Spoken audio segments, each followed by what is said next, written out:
검색 요정입니다. 브랜드 검색 관련된 3부작 마지막입니다. 저를 업무적으로 이제 아시는 분들은 잘 아시는데, 제가 소위 검색어 조작하는 애들 있죠. 자동 완성 검색어, 연관 검색어, 쇼핑 검색어. 이 애들을 굉장히 싫어합니다. 솔직히 말씀드리면 사람 취급을 안 합니다. 멀쩡한 마케터들을 엿먹이는 양아치들로 저는 보고 있어요. 얘네들은 자기네 일이 어떤 역할을 하는지, 그리고 어떤 과정을 거쳐서 이루어지고 성과는 어떻게 봐야 하는지, 그 성과가 무엇인지 처음부터 끝까지 다 거짓이거나 부정한 방법입니다. 혹시 이 영상을 본 사람 중에 본인이 검색어 조작을 하는 일을 하고 있다면 당당하게 얼굴 까고 반박을 한번 해보세요. 리포트 어떤 식으로 하는지. 오늘은 그거 자체를 깔 건 아니고요. 그거를 좀 잘못했다가 브랜드 검색에 역풍을 맞았던 그런 사례를 한번 말씀을 드리려고 해요. 저 아는 지인분께서 좀 마케팅 하는 거를 좀 봐달라라고 해서 제가 좀 도와드린 적이 있었습니다. 브랜드 검색을 진행을 하고 있었는데요. 브랜드 검색이 보통 PC가 한 달에 검색량이 10,000 초반 정도였고요. 모바일에서가 한 3만 후반으로 저는 기억을 해요. 대형 캠페인을 할 수 있는 환경은 아니었기 때문에 늘 고만한 상태를 유지하고 있었습니다. 그러다가 어느 날 대표님께서 이제 좀 보자 그러더니 어디서 제안서를 이제 받아오셨다고 지인분한테서 한번 살펴보고 이게 어떤지 좀 봐달라 보니까 되게 멋있게 포장을 해놨어요. 컨슈머의 디지털 정의부터 해가지고 검색 엔진에 대한 얘기까지 해서 몇십 페이지의 제안서가 있더라고요. 근데 핵심은 검색어 조작에 대한 제안서였어요. 그래서 보고 제가 이거는 안 하시는 게 좋습니다. 이러이러하고 법적으로도 문제가 되고요.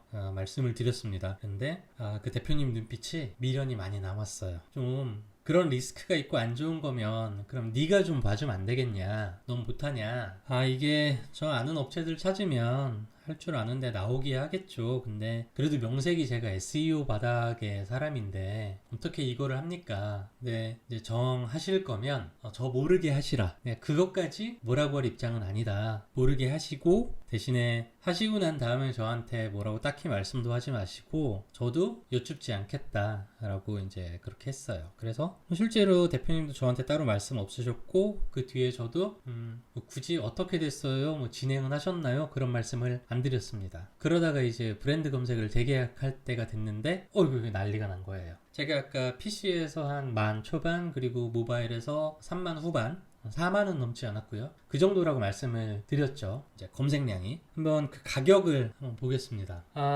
10,000 초반이면 100만원 PC에서는, 그리고 모바일에서 3만 후반이면 300만원, 한 400만원 정도 이제 매달 브랜드 검색 광고비를 냈었습니다. 재계약을 하러 들어가 보니 검색량이 PC에서 7만 초반까지 올라갔고요. 모바일에서는 15만대로 제가 기억을 합니다. 그럼 한번 광고비를 볼까요? PC에서 7만이 넘으면 500만원입니다. 500만원이고 모바일에서 15만이면 800만원입니다. 광고비가 400만원을 내던 회사가 1,300만원을 내야 되는 상황이 벌어졌습니다. 갑자기 이 비용을 광고비에 투자할 수는 없어요. 미리 계획됐던 것도 아니고. 그래서 그 달에는 브랜드 검색을 이제 중단을 했고요.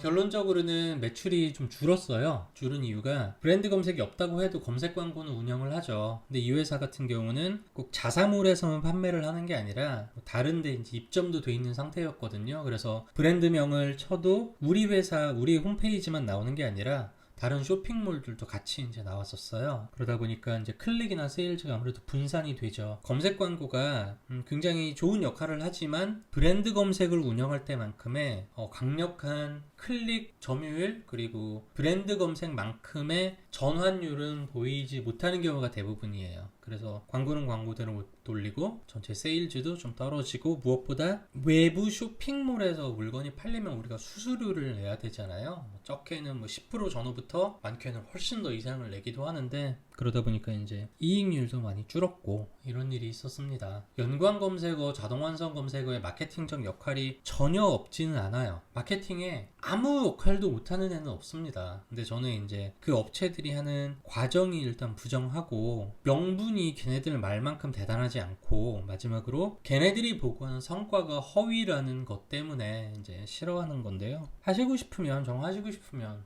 하셔야죠. 눈앞에 어른 하는데 어떡하겠습니까? 좋습니다. 근데 하실 때는 이게 갖고 올 여러 가지의 사이드 이펙트를 다양하게 생각을 좀 하셨으면 좋겠어요. 가장 위험하게는 네이버에 걸려서 한바탕 난리가 나는 것도 생각을 하셔야 하고, 이런 브랜드 검색에 미치는 영향도 생각을 하셔야 하고요. 준비되지 못한 상태에서 사람들이 충분히 방문하고 입에 오르내려도 괜찮을 정도로 우리 서비스가 지금 안정화되어 있는지. 그래서 그 업체는 제가 그 다음에 이런 말씀을 드렸어요. 이것도 하실 거면 브랜드 검색 계약을 이제 30일 이상으로 하셔서 그 다음에 계약할 때 30일의 검색량을 따질 때 이 작업을 한 기간이 걸리지 않도록 조금 신경을 쓰시라 하고 말씀을 드렸습니다. 이미 발생한 일인데 제가 왜 이랬어요 해봐야 뭐 하겠습니까. 자, 오늘은 여기까지 말씀드립니다. 대단히 감사합니다.